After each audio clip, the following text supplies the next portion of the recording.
Agenda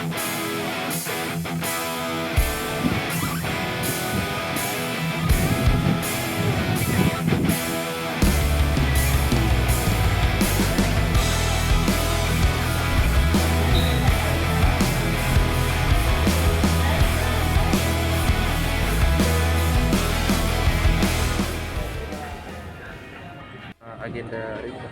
Ya, alhamdulillah hari ini kami dari Jaringan Pengusaha Nasional Sulawesi Selatan melaksanakan rapat kerja wilayah. Iya. Dihadiri oleh seluruh komponen pengurus Jampnas Sulawesi Selatan dan beberapa calon-calon ketua umum pengurus cabang di Sulawesi Selatan.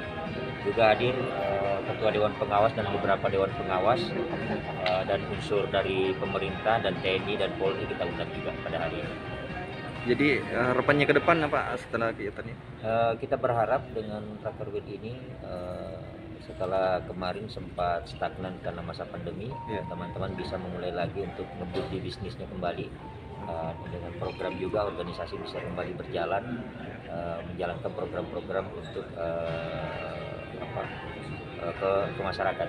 Hari ini program-program dari para wakil-wakil ketua umum untuk 1 tahun ke depan ini kita mau paparkan hari ini, dan kita juga MOU dengan Bank Sulselbar, terus Askrindo dan Pegadaian untuk program sinergi bisnis. Program sebelum-sebelumnya apa saja nih Pak? Ini makanya hari ini kita mau paparkan karena baru pada hari ini kita mau rapat kerjanya. Berapa lama dulu tertutup? Ya, hampir 1 tahun lah.